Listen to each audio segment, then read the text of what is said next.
L'empreinte du colonel Guy Kosiakpovi sur le football togolais est indéniable. Sa vision stratégique et son leadership dynamique transparaissent clairement dans ses récentes déclarations lors d'une interview exclusive diffusée lundi soir par Taxi FM, une radio de proximité de Lomé. À cœur ouvert, le patron de l'AFTF s'est prononcé sur de nombreux sujets relatifs à l'actualité sportive nationale et sous-régionale.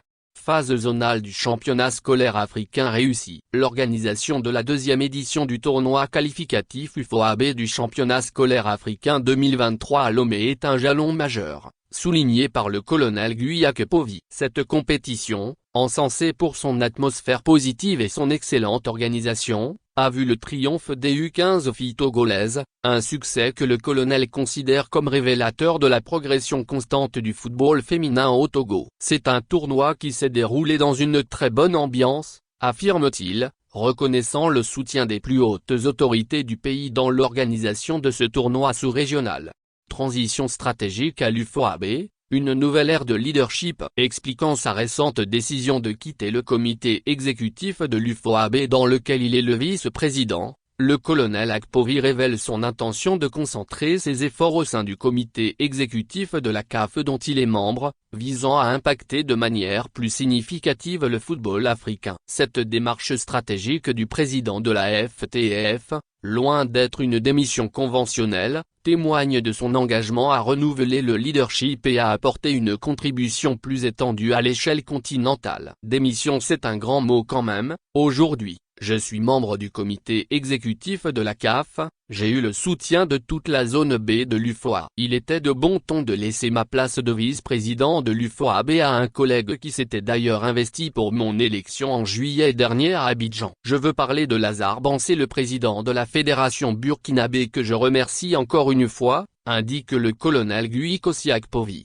Vision et objectif pour le football togolais. La prolongation du contrat de Pao Duarte en tant qu'entraîneur national est une décision mûrement réfléchie. Le président de la fédération togolaise de football précise que le nouvel objectif assigné au technicien portugais est clair, qualifier le Togo pour la CAN 2025. C'est sa principale mission, insiste le colonel Akpovi, qui révèle que sous le leadership de la ministre des Sports et des Loisirs, le Togo veut bâtir une équipe nationale compétitive sur le plan international. Cela fait 3 CAN qu'on rate et en 2025 on doit tout faire pour y être. C'est sa principale mission. On peut donner le nom qu'on veut à sa mission, mais on veut avoir une équipe bien en place d'ici le début des qualifications pour la CAN 2025 pour nous assurer une qualification certaine, a-t-il poursuivi.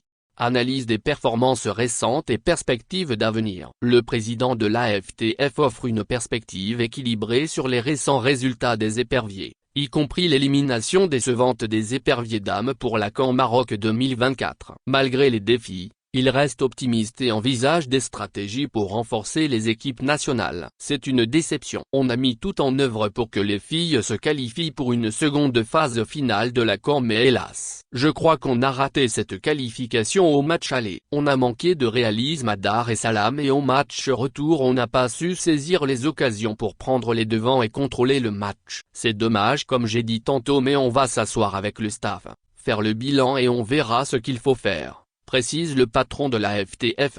Excellence en gouvernance financière. Le colonel souligne l'efficacité de la gestion financière du football togolais, un aspect souvent sous-évalué mais très important aux yeux des responsables de la FIFA, l'instance faîtière de gestion du football dans le monde. L'absence du Togo à l'atelier de gouvernance financière de la FIFA à Dakar est une preuve de l'administration financière transparente de l'AFTF. Le Togo n'y participe pas tout simplement parce que l'atelier de Dakar concerne les fédérations dont l'audit central a relevé des insuffisances. Ce n'est pas le cas de l'AFTF qui a reçu le satisfecit de la FIFA, révèle le patron de la FTF au micro de la radio Taxi FM. Préparation pour le congrès électif de la FTF. Avec le congrès électif de la FTF qui sera organisé en février 2024, le colonel Guy Kosiakpovi se prépare à défendre son bilan. On arrive à la fin d'un mandat et il est de bon ton de présenter notre bilan aux membres de la FTF. S'ils jugent qu'on devrait continuer, ce sera avec plaisir. Bien évidemment, si c'est le cas, ce sera notre dernier mandat à la tête du football togolais qu'on est très heureux de servir comme depuis le premier jour. Le rendez-vous est pris pour tous le 3 février prochain à Atakpamé, a laissé entendre le colonel Akpovi sur les ondes de la radio Taxi FM. Le colonel Guy Akpovi, par ses actions et ses paroles, se dresse comme un acteur qui veut poursuivre le renouveau et la dynamique prometteuse pour le football togolais. Sa capacité à naviguer entre les succès et les défis, tout en gardant un œil sur l'avenir, fait de lui un acteur déterminant dans l'évolution de la fédération togolaise de football qu'il dirige depuis 2016.